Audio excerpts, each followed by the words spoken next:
वासराला साठले जवा गाय तवा तिचे मध्ये दिसती माही माय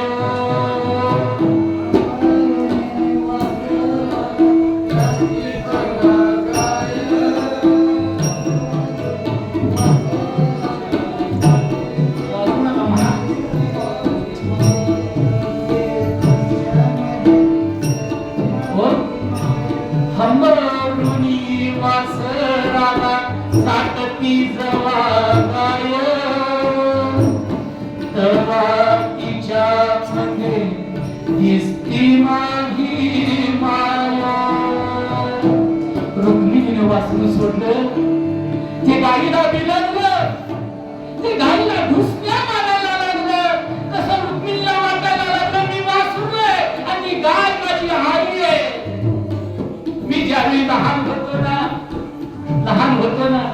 त्यावेळी काय संगोपन केलं माझ्या आईनं असंच असतं आपलं जीवन आणि मग तिथून ते निघाले आळंदीत येऊन पोहोचले रुक्मिणीचा संसार सुरू झाला संसार कशाचा विठ्ठलपंत वैराग्य अखंड वैराग्य अखंड भगवंताचं नाम नाम थांबत जात नव्हतं जय जय राम कृष्ण हरी जय जय राम कृष्ण हरी जय जय राम कृष्ण हरी जय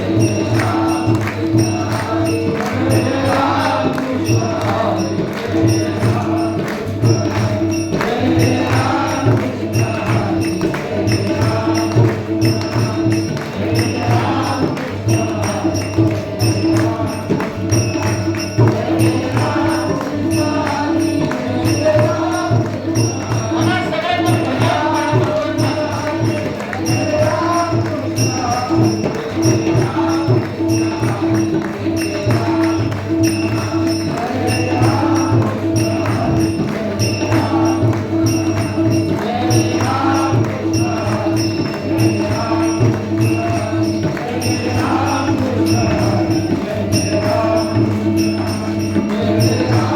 जय जय राम कृष्ण हरी जय जय राम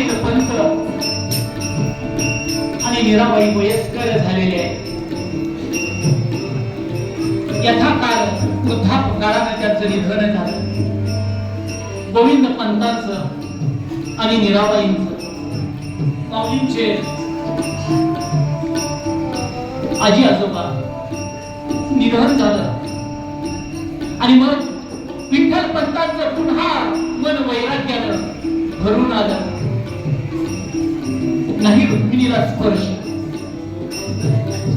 सिद्धोबा पंतांनी पत्र पाठवलं आम्हाला लवकर आजोबा व्हायचंय कधी गोड बातमी दे का रुक्मिणीनं काही उत्तर दिलं नाही यावरून सिद्धोबा पंत काय ओळखायचे ते ओळखून चुकले लक्षात घ्या मुलगी असावी तर ती रुक्मिणी सारखी आजची परिस्थिती पाहिली ना रोज सकाळ संध्याकाळ फोन चालू असतो आमच्या बायकोचा पण चालू असतो मला सांगा रोज एवढं काय काय तास तासभर बोलायचं त्या फोन नाही ना नात्याचा जिव्हाळा आटवला हो नात्याचं प्रेम संपवून टाकलं पूर्वी कधीतरी पत्र यायचं आनंद वाटायचा आणि त्याच्या अगोदरचाही काळ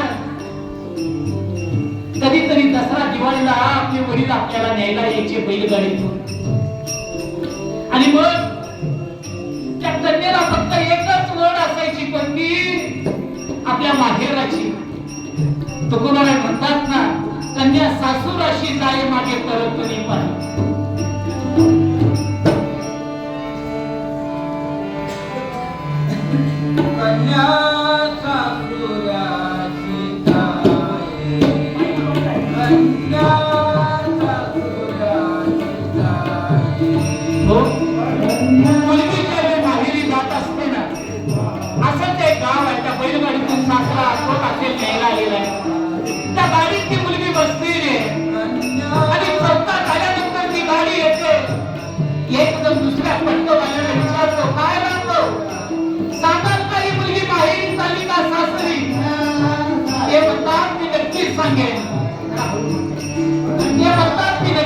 सांगेल थांब फक्त गाडी माझ्या समोरून जाऊ दे.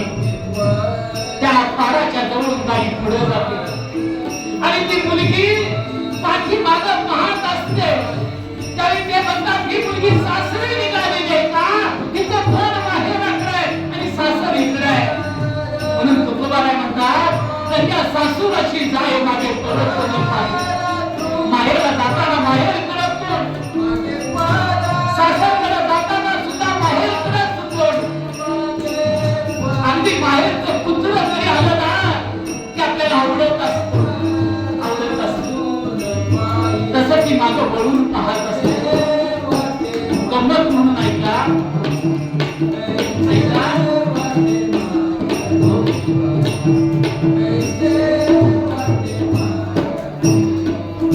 कोणी मनाला लावून घेऊ नका.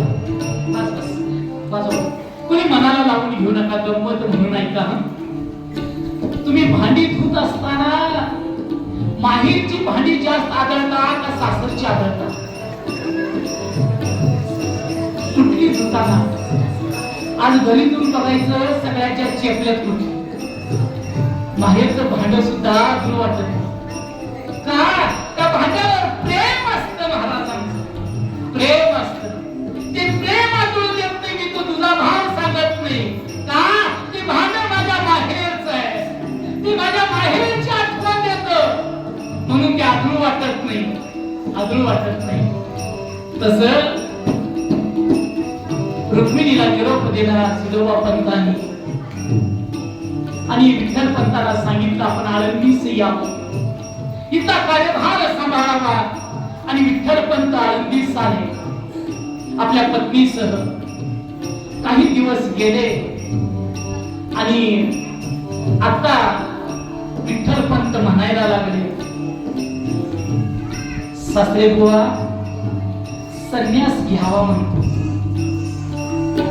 काय अवघड प्रसंग आहे. तुमच्या जावयानं जर विचारलं नुकतं लग्न झालेलं आहे अजून मुलं बाळ झालेली नाही.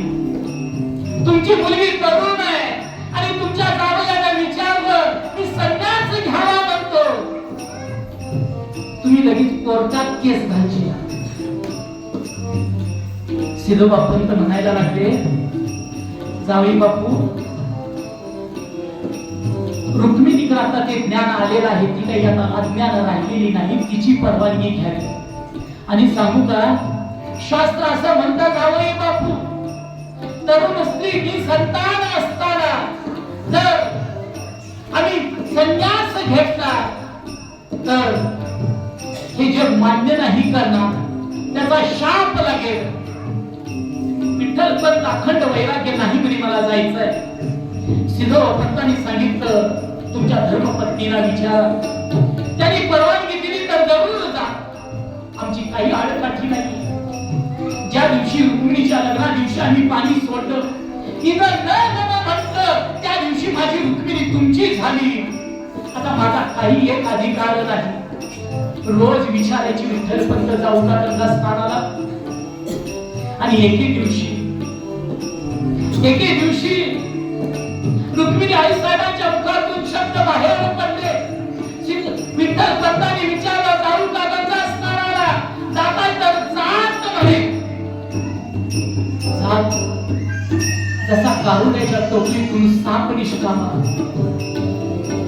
कारुण्याच्या टोपलीतून साप निष्कामा तो अरण्यात गायब व्हावा.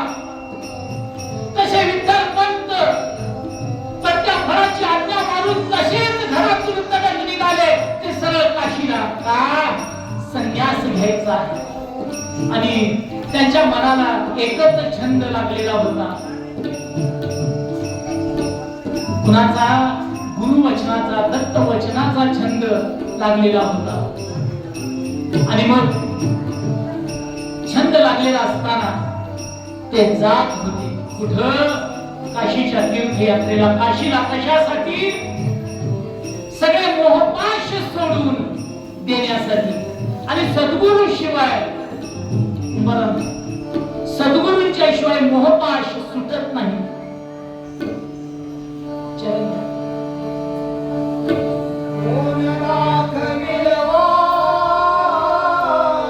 कोण दाखविल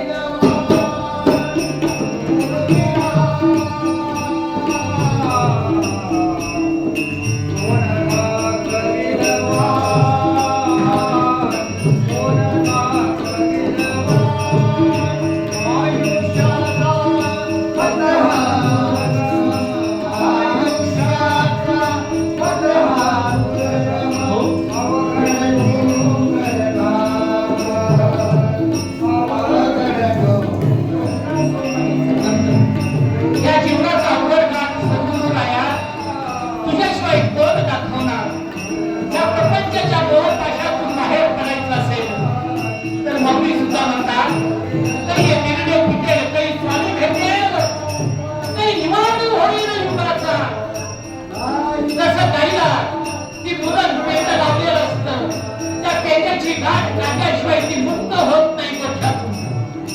तसा विठ्ठल पंत निघाले का त्या जन्म मरणाची गाठ काढायची आहे.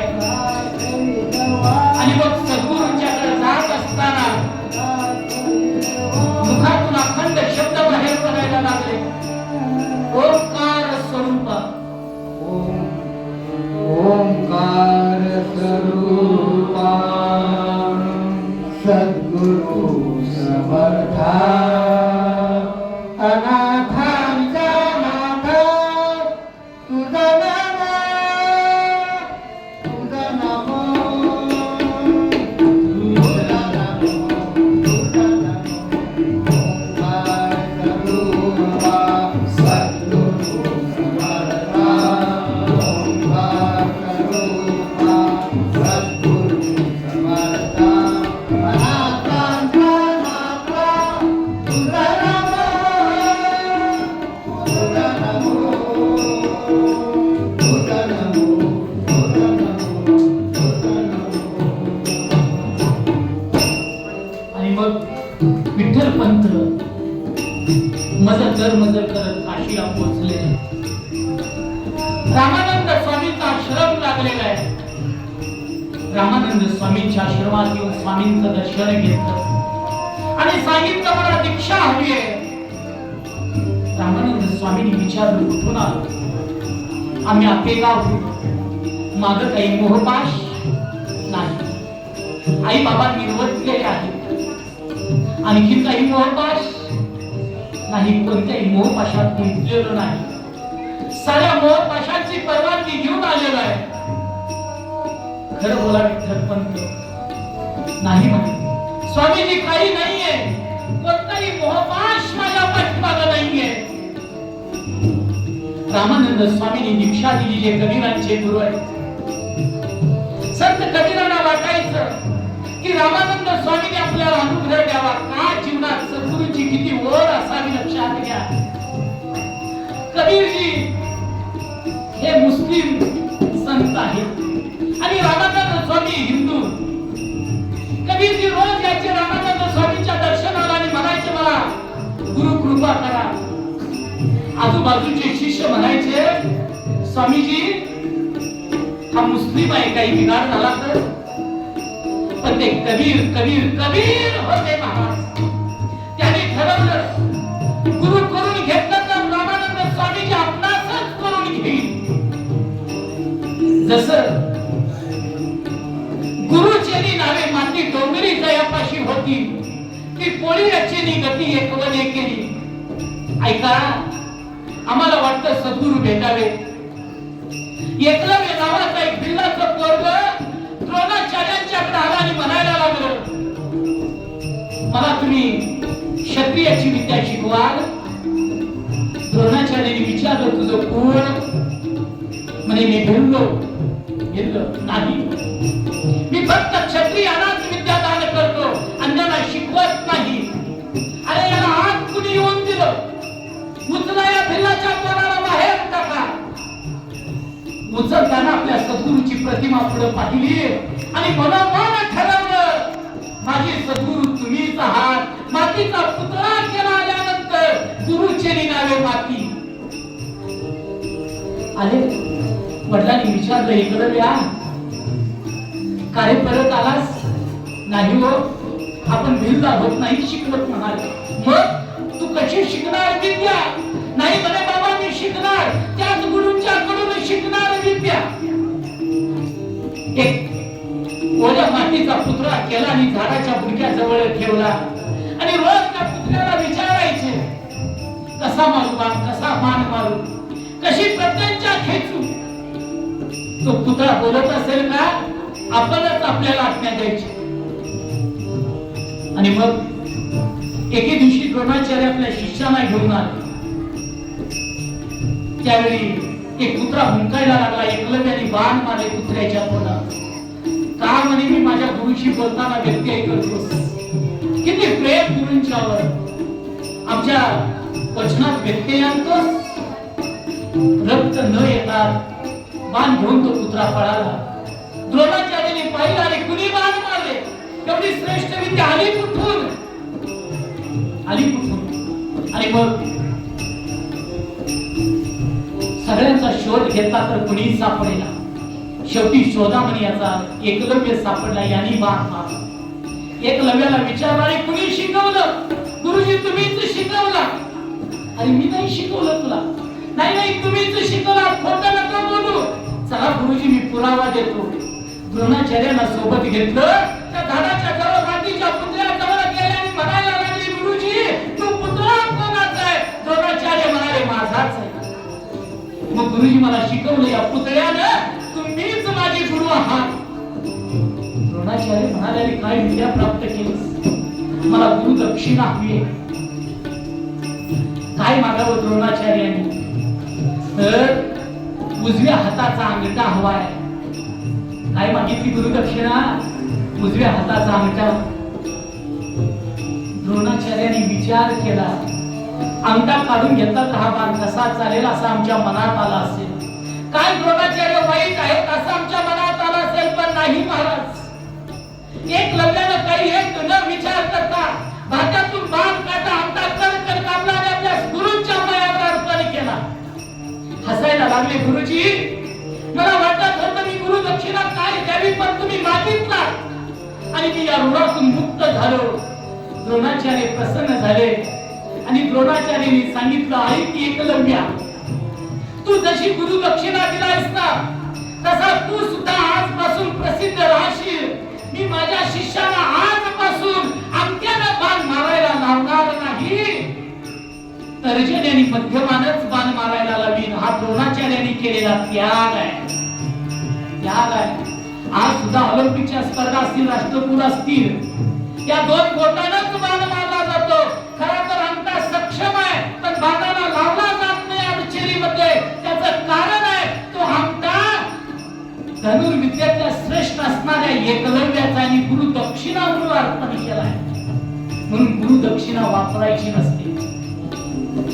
मग कबीरजी म्हणाले गुरु करून घेणार तर तुम्हालाच. ज्या वाटेने रामानंद स्वामी जायचे त्यात एक खड्डा केला. त्या वाळूत झोपले कबीरजी. वाळू अंगावर घेतली. रामानंद स्वामी पहाटेच्या स्नानाला जात होते आणि जात असताना पाय कबीरांच्या अंगावर पडला.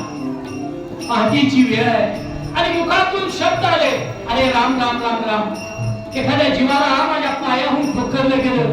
कसे कबीर त्या वाळूतून बाहेर आले आणि म्हणायला लागले सद्गुरु कृपा झाली, मला सद्गुरूंचा मंत्र मिळाला म्हणून नाचायलाच लागले. राम राम राम राम हा मंत्र मला मिळाला. ते रामानंद स्वामी गुरु म्हणतोय विठ्ठल पंतांचे दीक्षा घेतली. 12 वर्ष पाहिलं रामानंद स्वामींनी. इकडं पहिल्याच वर्षी रुक्मिणी आई साहेबांना कळालं की मालकाने संन्यास घेतला. म्हणजे माझं आयुष्य कशासाठी कष्ट व्हायचं. म्हणून रुक्मिणीनं ठरवलं आता एक मुक्त राहायचं, एक वेळ जेवायचं, एक वेळ जेवायचं, एकच वेळी. अंगावर आणखी साडी सुद्धा नाही. तुम्ही फक्त पुढे लक्ष द्या. नाही माझ्याकडेच बघा, फक्त पुढे लक्ष द्या. आणि मग रुक्मिणीने ठरवला का अनुष्ठान करायचं. सिद्धेश्वराचं अनुष्ठान रुद्र अनुष्ठान करायचं. विचार करा 12 वर्ष फक्त दिवसातल्या एक वेळ रुक्मिणी जेवत होत्या. त्या कुणासाठी तर तुमच्या आमच्यासाठी माऊली याव्यात म्हणून. आणि मग